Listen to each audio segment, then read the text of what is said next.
Welcome back to Escape to the Magic podcast. We are your hosts. I'm Randy. I'm Dack. And I'm Ryan. And this week, we come to you from Hollywood Studios, returning with our infamous and very scientific ranking system, ranking the Hollywood Studios attractions. Yes, it is very scientific. So scientific, in fact, that we are sitting here with printouts from an Excel spreadsheet. And technically not coming from Hollywood Studios, although that would be absolutely fantastic. Excel spreadsheet. That's how the college football playoff selection committee makes their choices. Okay, it is scientific. It's proven. It's very proven. This is science. Absolutely, 100%. It is science. For those of you who remember, we did Magic Kingdom rankings. I think that was our third episode. Long time ago. It was a long time ago. Very successful. Had some great conversation with that. A little bit of controversy with the Magic Kingdom rankings. There may be a little controversy with the Hollywood Studios rankings today. Look, I want to go back to your comment about being in Hollywood Studios. How great would it be right now if we were sitting in like Hollywood and Vine, having some breakfast and doing the show from there? Wouldn't that be awesome? I mean, it would be a little noisier, but it would be amazing. Yeah. It would be absolutely amazing. I think you just created a magical scenario for us to do later. Yes. If we could record the show from a place anywhere in the parks. Okay. Hollywood and Vine. Oh, so that's it. That's our magical scenario. We'll get to that later, but let's get to the rankings and talk about where we rank Hollywood Studios. It's interesting you bring this up, this idea of being able to go somewhere and do something like this. You know, a lot of times I think our listeners are going to be like, how do I get to do this too? Yeah. How do I get to this magical place that you're always talking about with such intensity and such fervor, right? And if you want to know how to do that, Dack can help.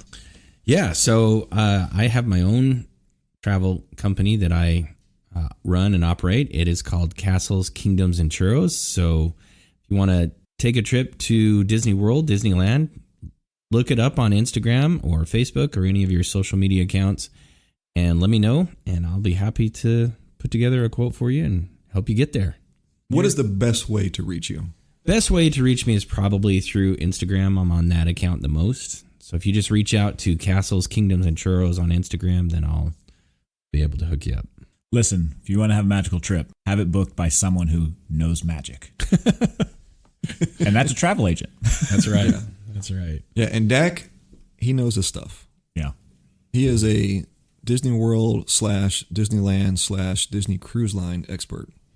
And even soon to be Disneyland Paris. Yes, that's right. Ooh. A couple weeks, be in Paris. That'll be fun. Look forward to hearing that. Yeah, that'll be great. That'll be the thing. It's kind of interesting though. Talking about travel agents, it's like they talk about a chef, right? You know, never trust a skinny chef. Well, don't trust a travel agent that doesn't travel. Yeah, that's right. To the places they book either, right? So there's some credibility built in there. Props to you. And listen, if you can't make it, which is kind of the phase that we're all in right now, we're not actually sitting at Disney World, but if you can't make it, then you bring Disney World to you, right? And I think the best way to do that is through the Magic Candle Company. These are candles that bring the smells of the parks and attractions and hotels right to your home. So if you are missing Disney and you want to have a moment where you can kind of escape to the magic, but not pay the price of going on a full trip, get online, find Magic Candle Company, and if you use the code word ESCAPE, you will get 15% off your order, and that'll help bring the magic to you. All right, so Ryan, we got the Hollywood Studios rankings. Yeah, first I want to give a big shout out to our selection committee. So last time we did this, it was just us three who participated in putting together the Magic Kingdom rankings. This time around, I wanted to get more of a comprehensive, more of a robust kind of score and evaluation for the rankings. Now, one of the differences is that with Magic Kingdom, we had, I think, 28. It was a lot. It was a lot of attractions at Magic Kingdom, 28. Hollywood Studios, there's only 12, and I'm debating on one of them even to begin with. So yeah, I noticed that as well. So I think Hollywood Studios is more of a, what would you call it, like a show type of park than it is an attraction type of park.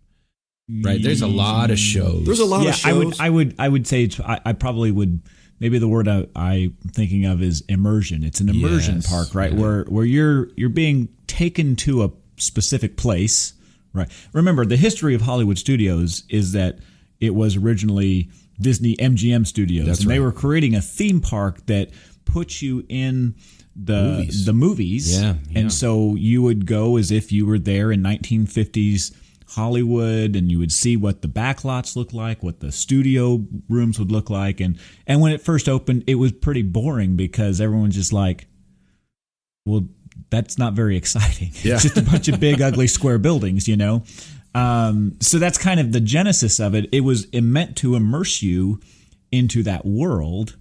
And since then, you know, the Imagineers have been creative in coming up with ways to also bring thrills and excitement beyond just what you would see perhaps on a movie set. And I think if you took any of the 4 parks at Disney World and you had the conversation, which of these 4 parks has undergone the biggest transformation over the past decade? Yeah. It's Hollywood Studios. Because as you were saying, this park was completely, in my opinion, I mean, it was so different. Yeah. Even 5 years ago, before they put in Galaxy's Edge, before they put in Toy Story Land, they had the backlot studio tour. They had Honey, I Shrunk the Kids in the very back. They had the Great Movie Ride, which I absolutely miss. One of my most favorite attractions of all time was the Great Movie Ride, and they replaced it with.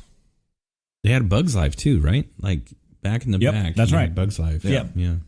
I think that that's the word that comes to my mind is immersion. It's an immersion park, whereas you get a lot of different flavors of different stuff when you go to other places. Not to say the other parks aren't immersive, right?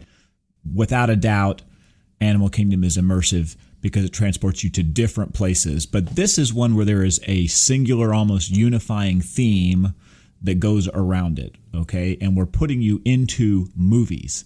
Galaxy's Edge, we're putting you into Star Wars. Toy Story Land, we're putting you into this, great Pixar story that's going on. Yeah. And I think that's what you get from the moment you walk in the front gates. And it's a full day park now. It used not to be that way. Right. It used to be that you could do Hollywood Studios in half a day to 3/4 of a day. It's definitely at least a full park day at this point. Yeah, that's debatable, but that's okay. Well, I think one thing, and we could call this pro tip number 48, is if there's a park that you're going to need to get Genie Plus in, I think this is the park, in my opinion. Yeah. Because there's so few attractions and more shows, I think you just have slim pickings, and so we say few attractions, but we're talking about 12 on today's rankings. Well, and by the way, but this goes with it really closely. There's 12 on today's rankings, but the number of people in this park is not any less than what you're going to find in the busier parks, right? So you're talking Magic Kingdom-sized crowds in a park with half as much real estate and attractions to deal with. Right. So I think this is one. So pro tip, what did we say? Number 48. I don't know. Definitely get Genie Plus when you go to this park. But let's get into the rankings. Let's get into the rankings. Yeah. And again, just a quick shout out to our selection committee this time around. So I did open up this survey. So official. I opened up the survey to not just ourselves, but to members of our family. And we've got 10 respondents here who participated in the rankings. Want to give a shout out to your family, my family, Randy's family, for those that participated. So, and I think because of this, I think these rankings, in my opinion, turned out to be a little different than I anticipated. I'm not going to lie. There's actually one particular attraction on here that I'm a little upset about where it landed. We'll get. I think Randy. I bet I know what it's going to be. Randy knows where we're going with this, but we'll get to that in just a minute. So yeah, we need some sort of. I'm going to blame Dack for that though. Yeah, up front. I'm just going to right up front. I know I haven't looked at the sheet. I'm covering it up as I go. Okay, but you know what's funny too is I think. We need like some attraction music, some sort of. We'll get our editing guy on that. That's horrible. All right. So okay, let's start. So again, as we mentioned, there's only 12 attractions that we're ranking, and again, the scoring system is as follows. It's on a linear scale of 1 to 5. So last time we did 1 to 10, I scaled that down. This time just to 1 to 5. If anything, just because when you're looking at the survey from an email perspective or a mobile phone perspective, it was easier to look at a 1 through 5 instead of 1 through 10. Anyway, so 12 attractions, 1 being pretty much the most boring. you don't want to do it attraction all the way up to number 5, which is this is the best, the most awesome. I love this experience. And then anything in between 2, 3, and 4. So what I'm hearing you say is we have evolved from the BCS to the CFP. That's what I'm hearing you say. We've got more people selecting. Yeah. We've got an easier criteria upon which to make those selections. Just to tease this out a little bit, we do these ranking attractions because, number one, they're fun to do. If you listen to any Disney podcast out there, they all do ranking episodes. They're fun. They're easy. It gets the listener engaged and it gets them involved. But for us, this is setting us up for something maybe a little bigger come springtime of next year. I'll leave it at that. Oh, yeah. Little teaser. Little teaser there. So, okay, let's get into the rankings. So at number 12 coming in, and again, so the most points an attraction can get is 50. So let's start with number 12. And that means the fewest points an attraction could get would be 10. 10. Yeah. Which we did not have any attractions. Nothing that low. Nothing even close to that low. No. So. And so starting with number 12, this is the one that I debated on because I'm not sure if it's a show or if it's an attraction or if it's, I don't know. But it's, again, when you go to the My Disney Experience app and you go look at wait times, it's on there. I was about to say, my criteria is, do I have to wait in a line for it? If the answer is yes, then it should qualify. Well, I don't know if you have to wait in a line for this because it's not very good. There is a line. I disagree with both. You do have to wait in a line on occasion. Do you? It's a show. It's a show. It's a show. Okay. Yeah, to me, this is a show. Okay, so maybe we just remove it then and put it with our show. No, I don't think so. Yeah, No, okay. I think you gotta go with it. We just go with and I'll it. tell you why as we talk about it. So keep Okay. going. All right. So number 12 coming in last place, Lightning McQueen's Racing Academy, a grand total of 22 points for an average of 2.2. So 2.2 out of 5 total. Number 12. What are your thoughts? Yeah, I think this is right where it belongs. It's so just to describe it a little bit, you go into this little studio place. They have chairs there, benches that you sit on, and you watch a show. And Lightning McQueen comes out and talks to you. The show. You're underselling it. You just gave the highlights, Dack. You are underselling it. I'm telling you, underselling it. Listen, I think this is a great one. I didn't give it a 5. I gave it a 3. Okay, right in the middle. But I think it's excellent. And I think it's particularly good for younger kids to enjoy something that they're not going to really look. If you go watch the Indiana Jones Stunt Spectacular, the little kids, they don't really get what's going on. They don't understand, right? Where us old folks are sitting there like, oh yeah, I remember watching this as a kid. Oh, I know this scene. I know what's happening. This is their chance to do that in a way that, how do you take an animated movie and bring it to life like that in a life-size thing? And that's what they do with Lightning McQueen's Racing Academy. You get him out there. You get what's the new one? Cruz. She comes That's out right. now. Yeah, Mater comes out. It's a full size looking car, and he's actually talking to you, right? I mean, this is Imagineering genius at its finest. It's air conditioned. There's a place to sit. You can get out of the sun. Your crying kids will stop crying because it's not scary. I think it's underrated. That's all I'm saying. I can respect that. Yeah, I would not say it's horrible. If I undersold it, I didn't mean to do that. I don't think it's horrible. It's definitely worth going, especially if you got, toddlers or just little ones that enjoy the Cars movies. I think they're going to love it. All right, number 11. No surprise here, in my opinion. Alien Swirling Saucers over in Toy Story Land. Decent ride, fun for the kiddos. One of those things you probably will do on your first trip to Hollywood Studios. But came in with a 2.4, so not much higher than Lightning McQueen's Racing Academy. So this is a spinning ride. So just to describe it a little bit, you get into these little alien little buckets, I guess you would call them. And what happens Well, they're spaceships. Well, they're spaceships. Yeah, you're right. Sorry. And it basically kind of whips you around. So as you're in the ride, it's kind of a slow, and then we used to play a game when we were kids growing up called Crack the Whip. I don't know if you ever did that. No. That sounds so you dangerous. would grab hands. Yeah, it is dangerous. Or like at roller skating rinks, it's very popular. Anyways, you grab hands and you're like, everybody's running in the line, and it kind of loops around, and what you're trying to do is whip that person on the end of the ride or whatever. Whip their arm right out of the socket. Yeah, slingshot them. And so that's the sensation that you're getting on this ride, right? It's like a slow spin, but then once the inertia gets going, it kind of flings you around real fun. Yeah. Again, really fun for toddlers and like little ones, I think. It's not super intense.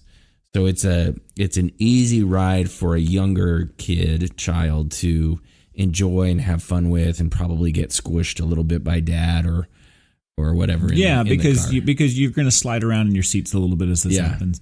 If you got a kid who won't hug you, this is the perfect ride for you. Yeah, that's right. You're gonna get it whether. So, well, if you're on a date and you want to hug, if you're on a date and you're like trying to figure out how to break the ice with this girl, get her on alien swirling saucers, and she'll be crashing into you, and you'll be crashing into her. And your date might crash right after that. Yeah. I think, by the way, the aliens are the best part of the Toy Story movies. They're my favorite. That's my favorite part. I think they're hilarious. And so you get some of the humor that goes with it. This is one of the few attractions, by the way, that gets a little bit of its own overlay at Christmas time. They kind of decorate it up, and some of the music changes. And so, there's some bonus points for that. They don't do a lot of that in Florida. Okay. You get a lot of that in California, but you don't get a lot of the special holiday overlays on attractions. So, for me, again, this is another one I ranked it just a solid 3. I don't remember how I ranked everything. I feel like I went through and I'm like, oh yeah, this is good. This is good. Yeah. It's a great park. Yeah. Okay. All right. Number 10, moving on. Number 10, and I think maybe a little of a surprise to some of the listeners here, but this is coming in at number 10 is Star Tours.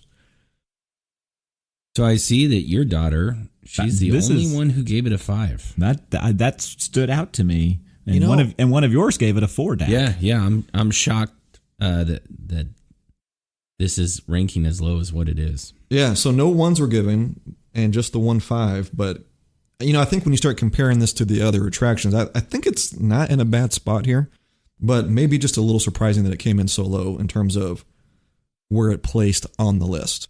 Has an average score of 3, so it's an above average attraction according to the panelists here. I gave it a 3. Dack, you gave it a 3. Randy gave it a 3. If not for the nausea, it'd probably be a 3.5. And so actually I'm surprised that it's as high as it is because that's typically this is a ride that gets a lot of complaints because people are like, oh, it makes me sick, it makes me nauseous, et cetera, et cetera. We've talked about this in previous episodes, so I won't drone on too much about it, but I love what they've done with this ride in recent years. The updates to the stories, the opportunities to do something and experience something a little bit different, even if the ride mechanism itself hasn't necessarily been upgraded. I do think some of the visuals have been upgraded. It's a clean ride. It's a fun ride. The queue is great. It's not one that I'm going to do every time.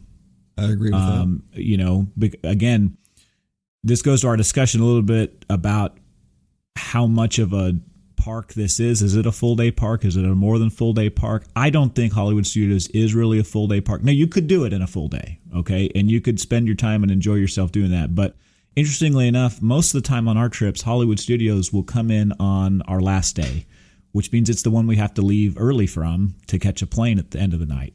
So, if that's the case, yeah, I'm going to skip Star Tours. But I think it's still solid for a ride that is, by the way, now like almost 40 years old. Yeah, it's crazy. That's true. For me, this is one of those, the queue is better than the ride.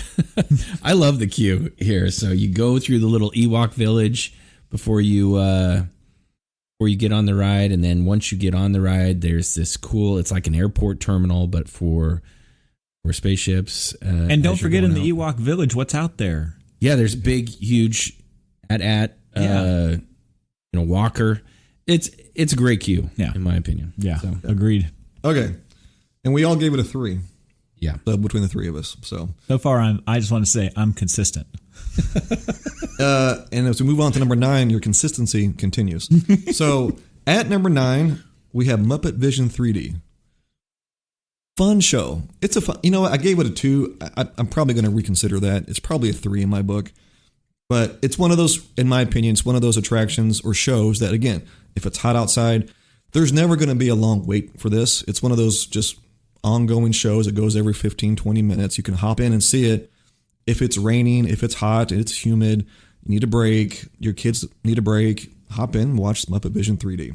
It's a big theater. It's a huge You get theater. a lot of people in there. Comparatively speaking, yeah.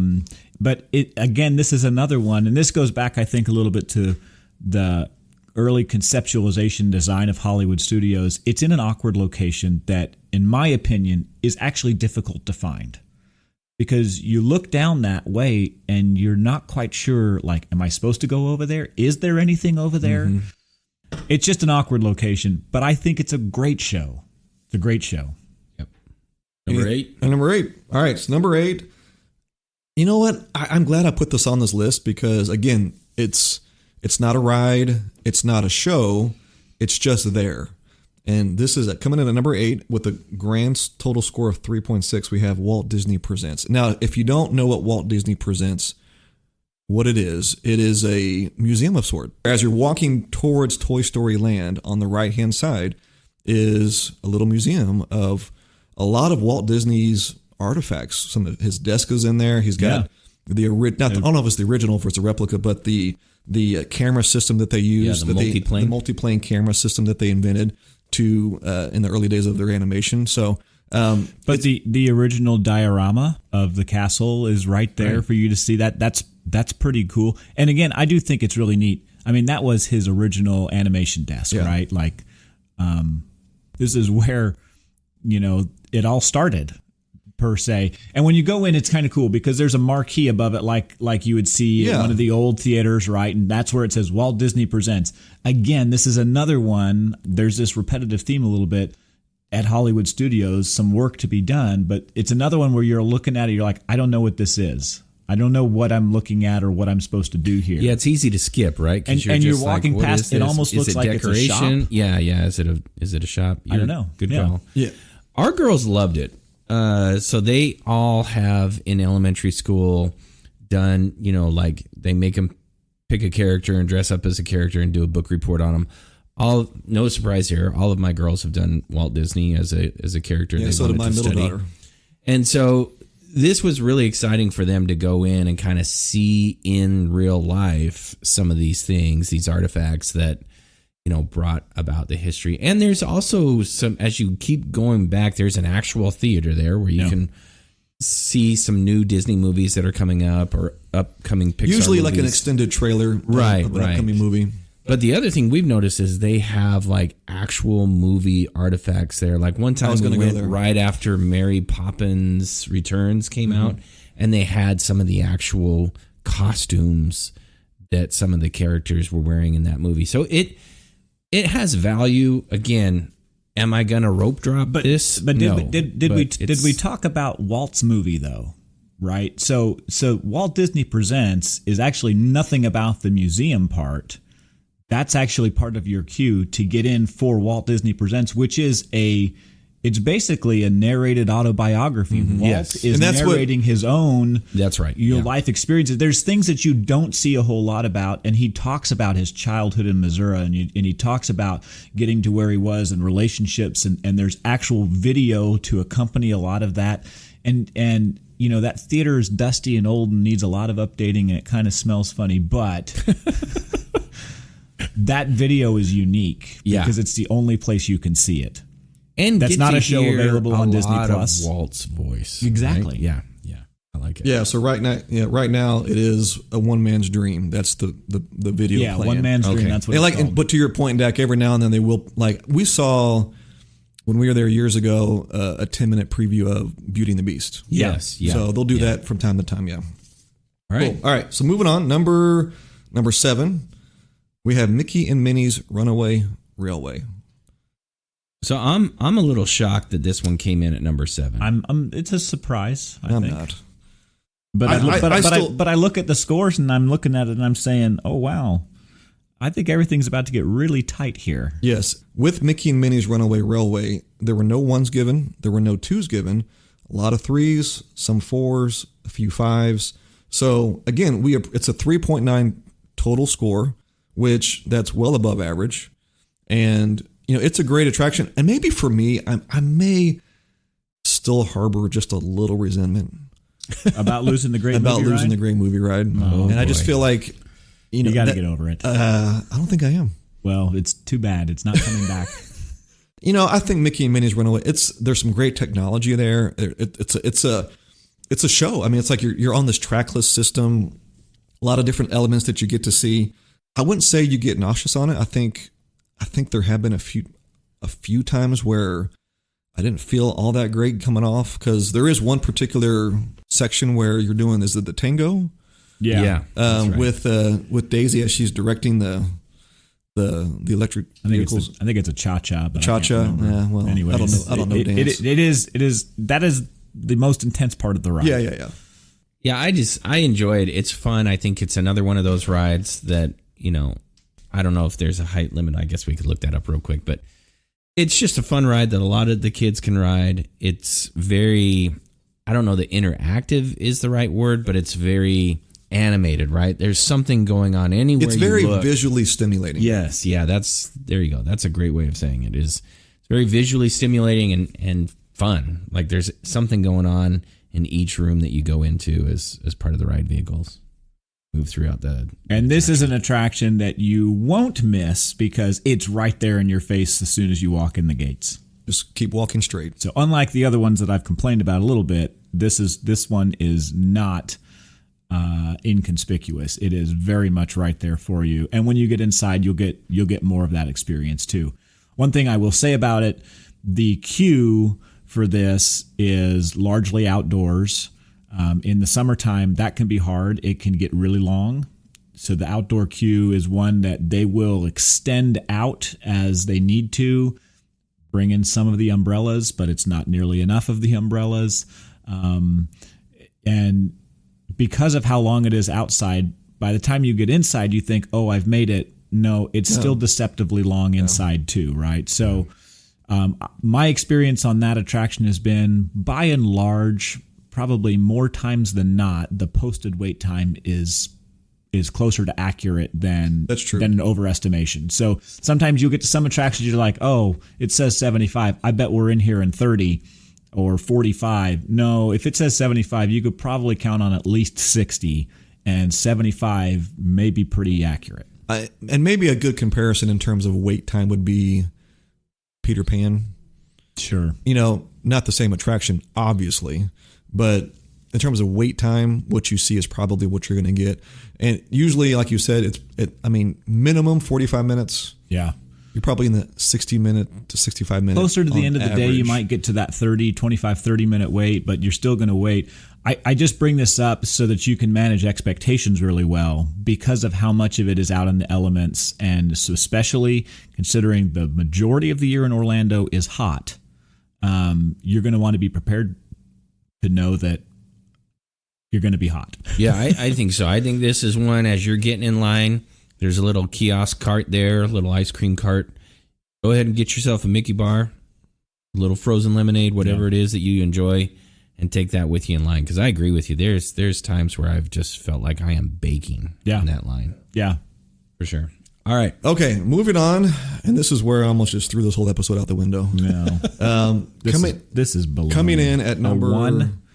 At number 6. You gotta have a talk with that daughter of yours, Dack. So Tower of Terror comes in Twilight at- Zone Tower of Terror. Yeah, number 6.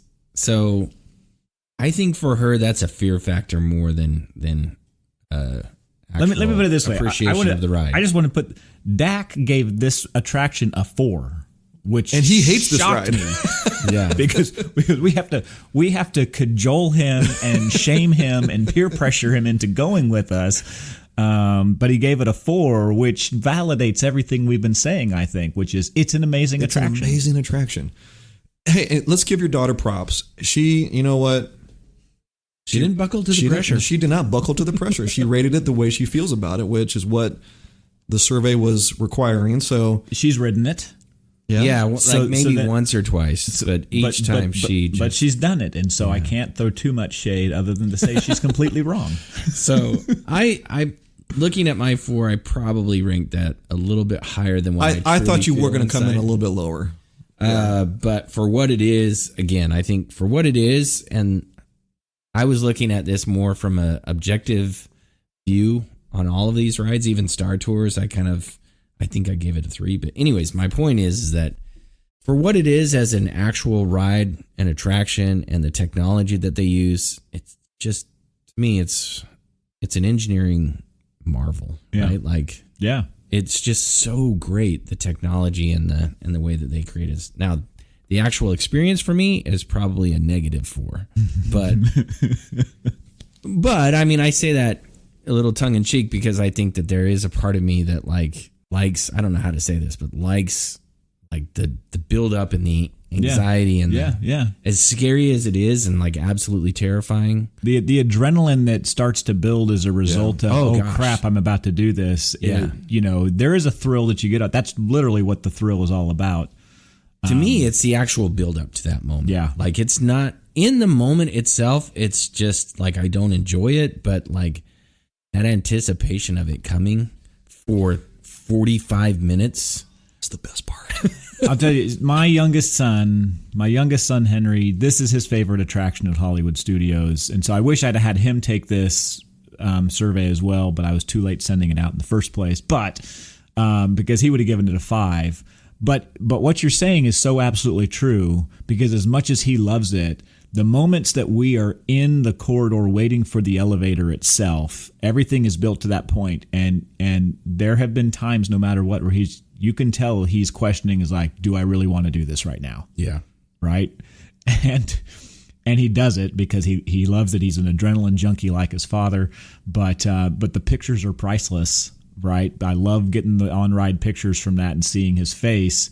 If we can get in the front row for that ride, it's always the best because you get the most clear picture of his face, and he's having a great time, but you can still see there is absolute terror there. It is the Tower of Terror. Yeah. I mean, and for me, it's like, if nothing else, I know I'm going to get a workout out of this because I am so like, you got the kung fu grip on the handles. I have the kung fu grip on the handles. Like there, you talk about the after, ride pictures.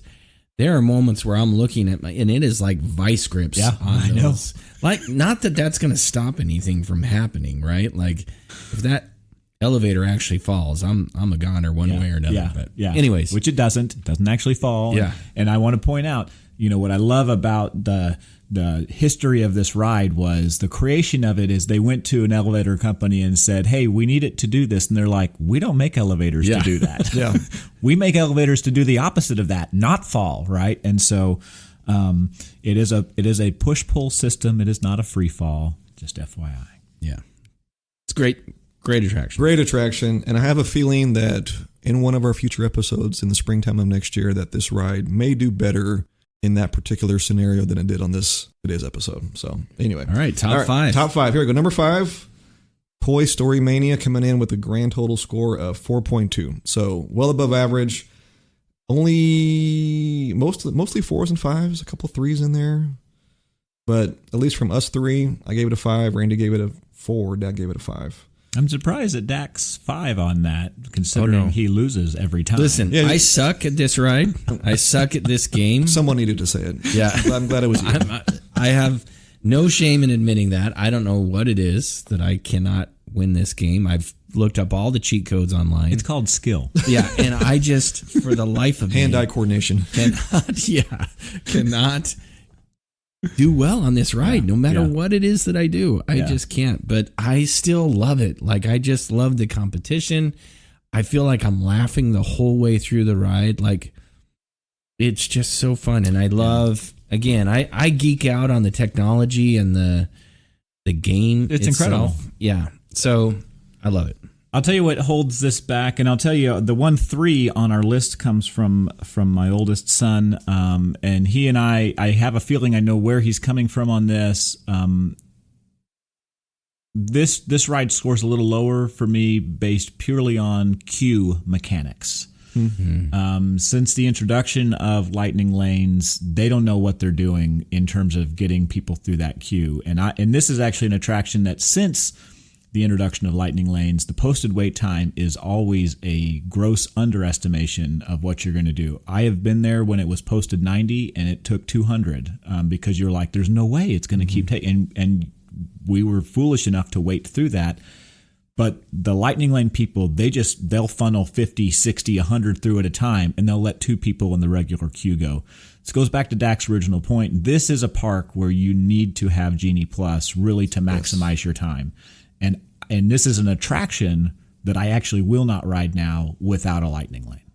Yeah, I would agree. I mean, this is I just can't. On the rare occasion you can catch that later in the day, maybe with a low wait time. We've been there when it's been a low wait time, 20 minutes. That's. I've been there when it's posted 15 and still waited 45. The lightning lane. No. They've got to figure out that mechanic of, okay, we're going to let in 4 people here and 1 or 2 people. There's just got to be a better balance. I get it. That makes sense. Yeah. All right. Great ride. All right. Number 4, Millennium Falcon Smuggler's Run. Phenomenal. Came in with an overall ranking of 4.6 out of 5. No 3s on this one, all 4s and 5s. I couldn't agree more. I gave it a 5 myself. I just think, again, from a pure gamer perspective, as far as what this ride offers you, phenomenal. Just, and again, another one of those like creative Imagineering marvels where they just have created an experience that can be different every single time and just a ton of fun for a group of people. That's what's cool about this. Difference between Toy Story Mania and Millennium, in my opinion, is Toy Story Mania, it's you versus everybody else in the cart. This one, Smuggler's Run, you're working as a team to achieve the highest score possible. Yeah. And it's just so much fun. And I mean, at its very core, as a Star Wars fan, like your biggest dream was, I want to fly the Millennium Falcon. Yeah. Yep. There's nothing better than walking into Galaxy's Edge and you come around the corner and there's the ship parked right there in front of you and you get onto it. Everything looks like this is one of those. Queue is average, I would say, until you get in that holding room before you actually get, and you're in the ride, you're on the Millennium Falcon and you see all the decor of the chess table and that first time I went through there, I was just mind blown. Yeah. This is the only attraction that I'm aware of where your individual choices will impact what the outcome is and how it goes, right? I mean, you're playing a video game, and so there's a direct correlation there. I think actually, I would say I rate the queue very highly from the second you get in the building. I would too. I think there's actually some good humor and some other things that go in there all the way even up until you get to Hondo Ohnaka making his first introduction. And then, of course, when you do get and board the Millennium Falcon itself, to be in a place where you've seen the movie. And again, this is that immersion, right? Yeah. It doesn't get more immersive than being able to sit down and play chess where Han and Chewie were playing chess it's pretty cool. It's pretty cool. I am disappointed that you didn't give it a 5 and you only gave it a 4. Ryan? Well, let me be Debbie Downer for a second. So I was listening to you, Dack, compare Toy Story Mania with this attraction, Smuggler's Run, and I could not think more differently than that. The difference for me in this is that in Toy Story Mania, you were 100% guaranteed to be the one shooting the little lever thingy. Okay, yeah. Okay? I see where you're going. See where I'm going with this? Yeah. In this attraction, Smuggler's Run, you have a 33% chance of becoming a pilot. Nope, because I'm going to start crying if I don't get my way, and they're going to let me be my own guy. The past 2 times I've done this, I have been the freaking engineer. Yeah. And everything you just said, Dack, is fantastic when you're the pilot. Yeah. Or maybe even the gunner. But when you're the engineer and you were stuck in the back pushing buttons, try not to get nauseous from pushing the buttons and looking at the screen at the same time. Like, to me, that is a different experience than when you are the pilot, which is, yes, being the pilot is a phenomenal. If you could guarantee me that I'm the pilot 2 out of every 3 times, I'd give this ride a 5. Yeah. I think that's fair feedback. And I feel like if you're there by yourself, if you're doing a solo trip or even a guy's trip and there's 2 or 3 of us and you're going up against a family that's got 4, you're not going to be the pilot. More than likely, at least in my experience, they're going to give those passes to the family. I will say this, though. I will say this because this is an important thing. We are oftentimes, and I'm not saying don't be polite, but we're sometimes too polite, and we just allow things to happen. Mm-hmm. When you talk to the cast members, you can make a request and say, listen, I would really like to be a pilot. I never get to do that. And the majority of them, overwhelming majority of them, will find a way to accommodate that. So yeah, you may have to wait a minute or two longer yep. for another group to cycle through, but I agree with you. We've done that before. Yep, and even to the point where I've seen them, cut my group down and say, well, we'll just let you three go together, and then we won't have to put anybody else here, so that we can make it all. So sometimes it's about being willing to speak up. But I agree with you. I do think if you get stuck, that's a good pro tip. If you get stuck back there as the engineer, it is a lot less fun. And it's even less fun if you've got 2 9-year-olds. but that's the interesting thing. Piloting the 13-year-old. That's a whole nother. This is like a whole episode. But my 13-year-old, when you say, "Hey, what position you want?" He wants to be the engineer, right? So sometimes you'll get a group with you where you do that. My family, the 6 of us, right? So we fill all the seats by ourselves. We never have to worry about anything else. Sometimes the fight is who's going to be the pilot, etc. I have at least one who always volunteers to be an engineer, so no problem there. We've unlocked Chewy mode. Nice. We've been 200 points off of a perfect score. We have really rocked it on that ride, and it's a ton of fun for us. And so for us, it's way, way up there. All right, so for our guys trip, I'm going to get some T-shirts made, and it's gonna read "Pilot Only." I'm the pilot, so that when we get up to the front of that line, people will know, hey, these guys are the pilots and the gunners. We're not having any engineers. Well, our trick is this. This guy's trip, there's the 3 of us. We need to find 3 more trusted people, 2 of whom are going to be fine being engineers. Yeah, right. You can come on the guy's trip, just so that you know you're the engineer.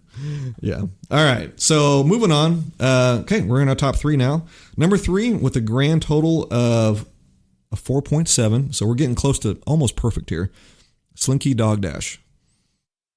Amazing ride. Amazing ride. I gave it a 4 only because, for whatever reason, I don't think this hits the 100% thrill factor for me. It's a great roller coaster, but do you get on it thinking that you're going to be going 65 miles an hour? No, because you're not going to go that fast. No. Are you doing any loops, inversions? No, you're not doing any of that.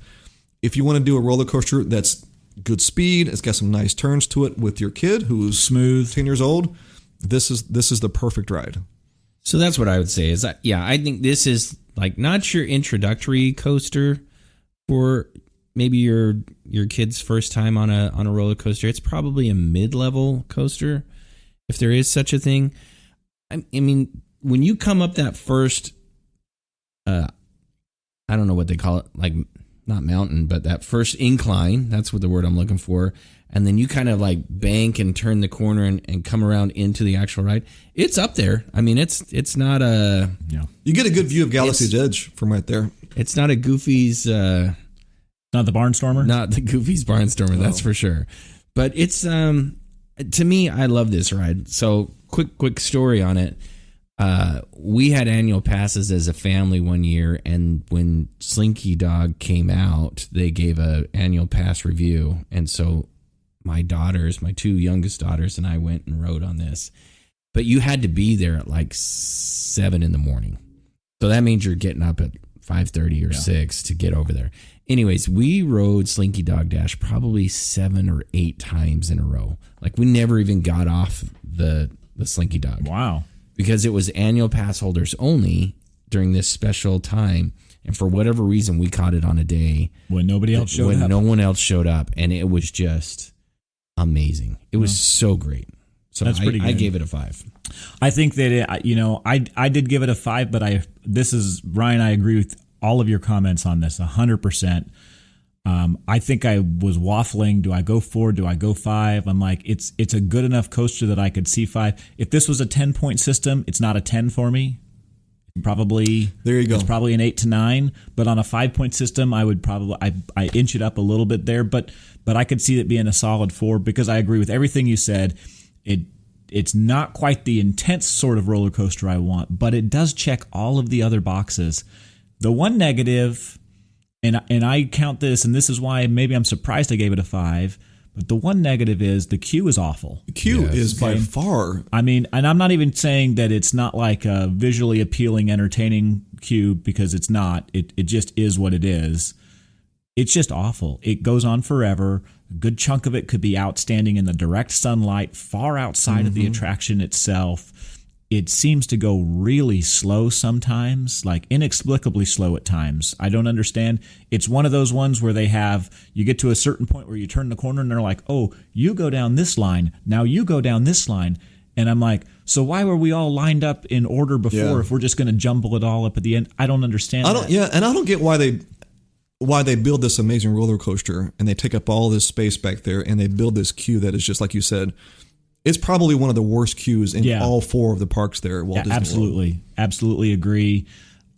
So, it is an outdoor coaster. So when weather comes, the ride does go down. It shuts down anytime there's lightning going on for good reason. So I gave it a 5. Maybe if I were to redo this over again, I'd probably be closer to a 4. But I do love it. I think it's a great ride. I think it's funny. We were on it once when it broke down and we had to be evacuated off of it. Wow, that was kind of an interesting experience, but I'll just say I give them props for that because there was a safe way to do that. Other than the 30 minutes we waited in the sun and I didn't have a hat on, so that kind of sucked. But neither here nor there. Okay, so we're to our top 2, and this one doesn't surprise me, but it did surprise me. So number 2, Rock and Roller Coaster, grand score of 4.8. This one surprised me because comparing it to all the other newer attractions that this park has to offer, this is one of the older attractions that's been there for a while. And I believe in its current state, I mean, let's be honest, over the past year or two, it seems to be down a lot for refurbishment or whatnot. I don't know if the music studio part of the attraction where you go in and it's part of the queue and you used to have the band Aerosmith talking to you and the cast member would, let's get these guys some backstage passes. Oh yeah, let's do that. That was part of the attraction. It was always kind of fun. Past couple times we've been there, that has not been the case. Oh, really? But we have not been to Disney World. In a while though. Yeah. Yeah. So is that? Do you know? It's still going. It's still going. Okay, it's still going. Because that to me that was like you just walk through there and it's like, oh, I guess we're not going to look at anything. I think the trickier part is we are though finding that there is now generations of people in this queue. They have no idea who Aerosmith is. It's just absolutely true. That's an atrocity. It is an atrocity. It's dated. But the thing is, right? Even the video they're pulling up in a 90s stretch limo. We need to get some modern stuff going here a little bit. Obviously, those guys can't do it. It's an interesting attraction. I have heard this to be reported. I don't know how true it is, but I believe it's probably true. But they have the ability to completely scrub Aerosmith from the ride within 24 hours if they had to. So if the licensing agreement for whatever reason needed to be broken, and what I've read about that's actually part of the morality clause, right? So if the band were to do something that would bring shame to Disney could get them out of there as quickly as they needed to, or vice versa or whatever. They could completely disassociate and the ride could keep going. I don't know if that's true or not, but it sounds really interesting, so I'll say it. If you look at what they did with the pandemic, they got, first of all, like I said, they got rid of the whole music studio part of it. Yeah. So they did not even show up during that. Yep. And the music, I would think, would be very easily interchangeable. Yeah. Interestingly, the only 2 parts of it that are Aerosmith are that pre-show and then the music on the ride. Yeah. Right. You could put any music that you wanted on. And you could skip the pre-show and take Aerosmith's name off of the sign, right? It's Rock and Roller Coaster with Aerosmith. Yeah, I guess they could do it. Seems pretty easy to me. Man, I would turn that into a Incredicoaster like they have out in Disneyland. Yeah. We're getting off a little bit here in the weeds, but anyways, that would be my vote is get an Incredicoaster 2 going. All right. So number one. Do we need a drum roll? The only. I don't know if that's going to come out well or not. Oh, that's something.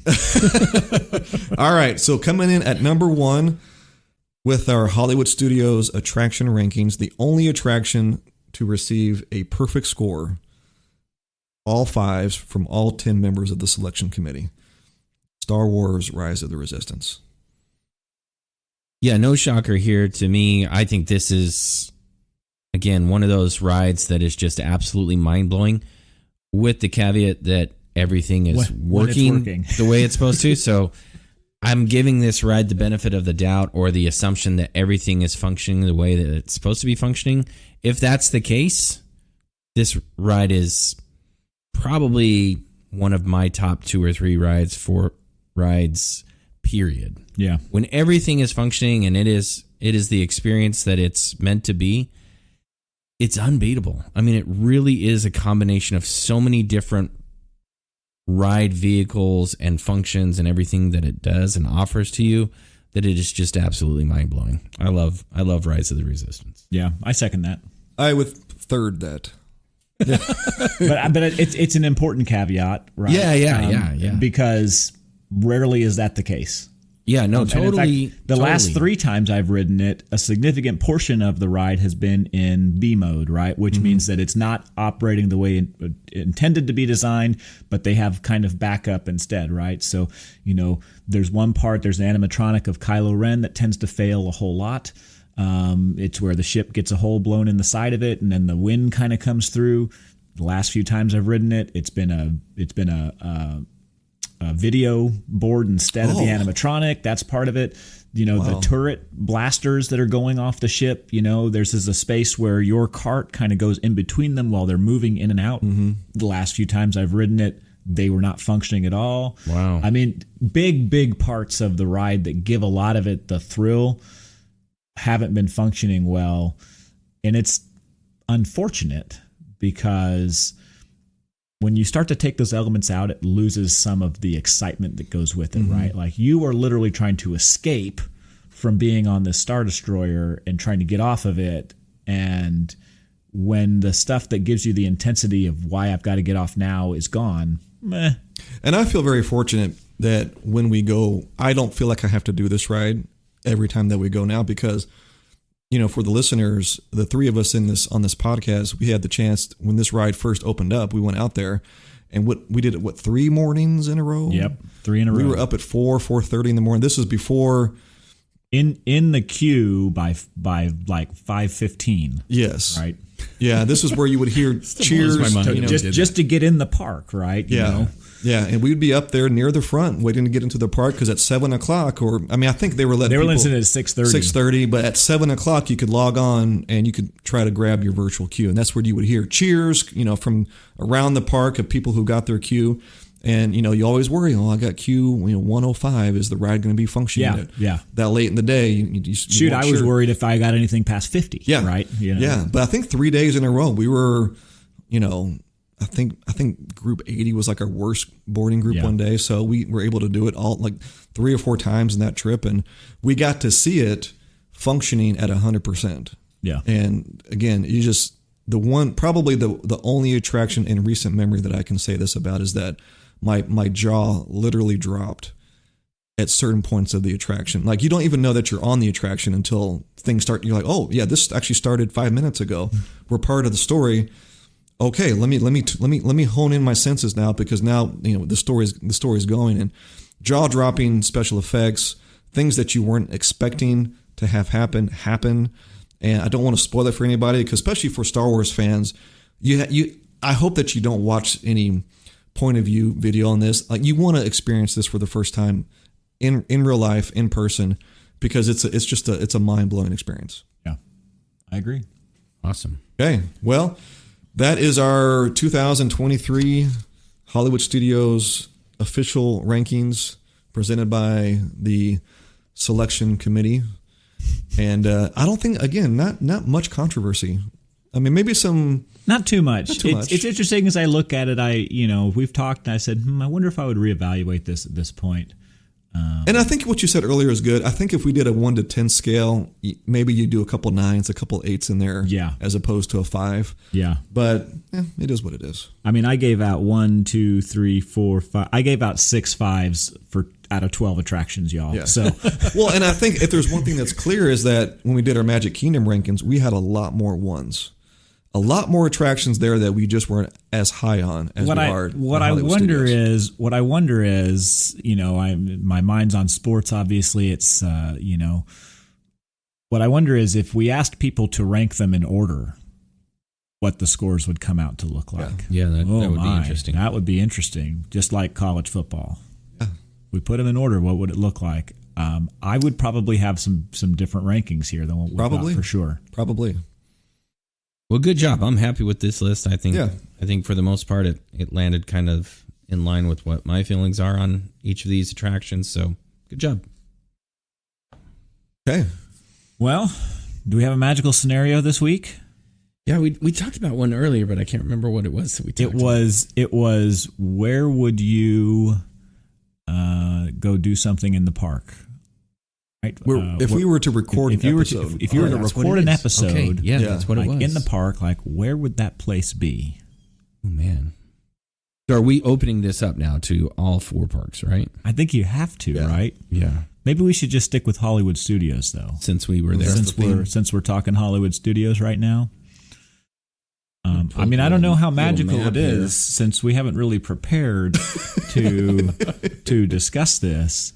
But if I were to do it, I'm just going to tell you right now, the place that makes the most sense to me is in the recording studio at Rock and Roller Coaster.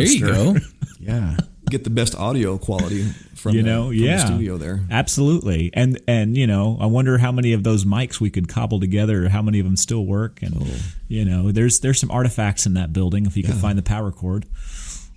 So I think for me, I'd go Galaxy's Edge. I like Galaxy's Edge visually, and we've talked about some of the sound engineering that they do there. Yeah. With the different everything from the animals and to TIE fighters soaring over your head or whatever. So for me, visually and just like hanging out, kind of like a college game day atmosphere sort of thing, that'd be great to be in Galaxy's Where do you do Edge. it? Are you going to be in front of the Millennium Falcon? Yeah, I'd or- probably set up some sort of booth right there, a stage for us and our popularity, all of our fans, so they, Well, I mean, you could do it in front of all 3 fans. Kylo all Ren's, 3 fans, our moms. You could do it in front of Kylo Ren's shuttle, right? There's actually a stage right there. That would be it. Yep, you're right. Good call. So And then- right up there, by, and then he could come out and decide, which mask he's gonna, which mascot helmet he's gonna put on. That's right. Yeah, And we would need a steady. he'd be our lead Corso. And we would need a steady diet of blue milk. Oh yeah, go we'd along have with that. people bringing us food. Yeah. That'd be great. Yeah. Now, Interesting. Those are good spots. To be different, I probably would, maybe to honor Walt, maybe do it over in Walt Disney. Oh, that'd be a Presents. great spot. Maybe Yeah, somewhere good in there, a little tighter space in there, but carve out a little portion to a little quieter, a little more reverent. Maybe we do some recording in there. So maybe with the backdrop of Walt and his desk and his camera, that'd be fun. Awesome. So anyway, Awesome. Great show, guys. Well, this is a lot of fun. I'm looking forward to seeing how the selection committee continues to evolve as we ultimately voyage to all of the other parks. We're gonna get there eventually, but it's an ongoing system that we strive to evolve. Yeah. Hollywood Studios, a lot of fun, great park. Don't miss it. Do not miss it. And thanks for joining us this week. Thanks, everyone. Thank you, guys.